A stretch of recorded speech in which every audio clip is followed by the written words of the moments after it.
or now a sin offering, we know, and a trespass offering. Now we understand because we see sin in this progression. We can see sin in this progression even in the sacrificial system that God provided through Leviticus 1 through 7.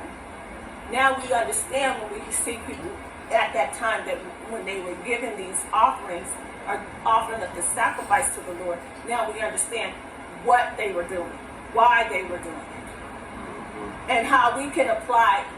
We may not be part of the sacrificial system that was of that day because it was surely a type and shadow, only an outline.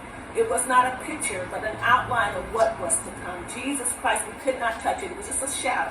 It was just a thing, a reference or a guide to point us to the one or to what would be the true redemption. God was giving us an outline of how our redemption would come. But it would come through one who would be without spot, blemish, or any such thing. The sacrificial lamb, Jesus Christ, who is our whole sacrifice, who gave himself up wholly, who became our propitiation. That means he was our payment. He was the one that satisfied our debt, our guilt, our sins. Through his dying on the cross, becoming that sacrifice, dying on the cross, shedding his blood, going into the grave, spoiling principalities, going into hell, spoiling principalities and powers, and was resurrected by the Spirit of God and sat on the right hand of the Father, making intercessions as the priests were doing for us. Jesus did once and for all. He had became that ultimate sacrifice. He took not only the sin as what bulls and goats and rams and lambs could only do, they could only cover, but Jesus not only just covered, but he washed us up. He washed the sins away. He took them away, and then he also took away the guilt. The stain. Notice David said, the guilt. He became the guilt offering. We call it trespass. He became the guilt offering. He became the satisfaction. He paid the penalty to God. Because, let me explain before I end this.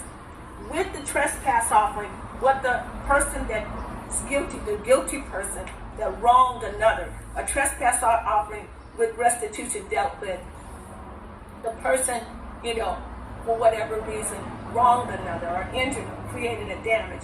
What he had to do is he had to take a ram or a goat, unblemished, and he had of his flock or his herd, and he had to take it to the person he wronged, and he had to add 1/5 to what he had. That means he had to add 1/5 shekel to what he not only made the person whole, but he had to add 1/5 in interest to the person. So he not only gave the person what he owed, like if he took his ram or his goat, he had to restore that ram or goat, and then he had to add 1/5 to it. And let me back up. He had to go to the person who he wronged, and he had to what? Acknowledge that he had done it. Then he had to confess it, and he had to ask for forgiveness. Okay, and then after that, he would restore that person by making him whole. Okay, making him whole by giving him back what he took and adding 1/5 or 20% interest to what he did. Then he had to come back with another ram or goat, okay, that was unblemished to the priest. He had to offer it up to the Lord, and he had to give 1/5 of his earnings to the priest, or what they call a shekel. Okay, he had to add silver shekels. He had to add 1/5 of shekel to them. He had to add interest to his offering up to the Lord, and he then could ask for forgiveness, and the priest would accept it and slaughter the sacrifice and offer it up to the Lord, and his sins would be forgiven. However, what did Jesus do that took it one step further? Okay, Jesus not only satisfied the person that was wrong, he not only satisfied that, But he satisfied God. Who could pay God? We could never earn what God gave us. We could never earn God's forgiveness. The person that was wronged was able to get restitution from us by us adding 20% to our replacing or restoring that person, by giving them back what we took and adding 20%. However, who was going to pay God?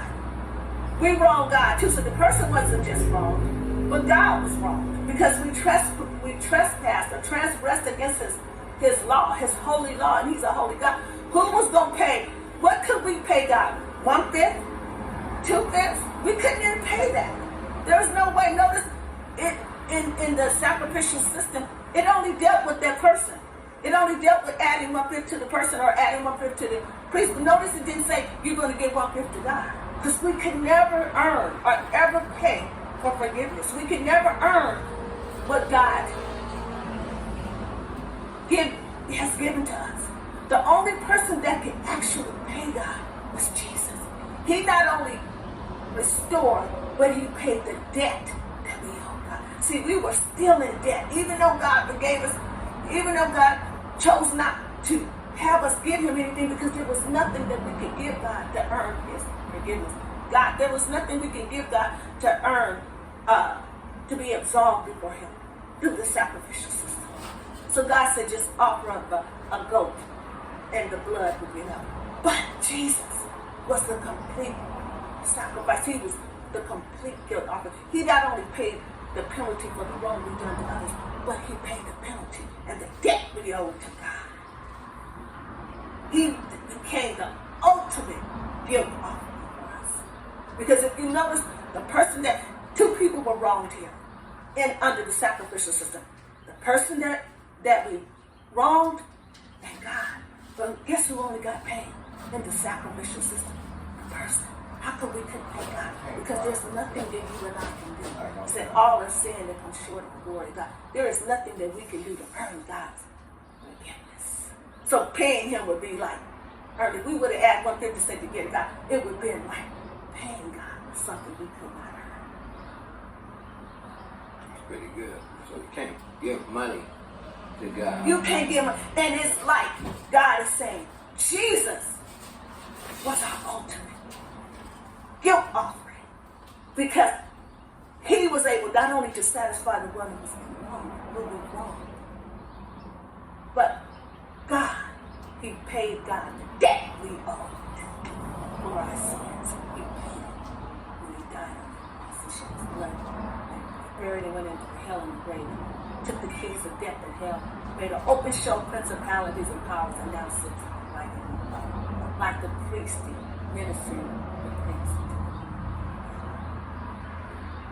That's what makes Jesus the ultimate sacrifice, and how he's completed and totally done away with the old system that could not bring actual redemption. It was only a type and a shadow to point us in the direction to the one.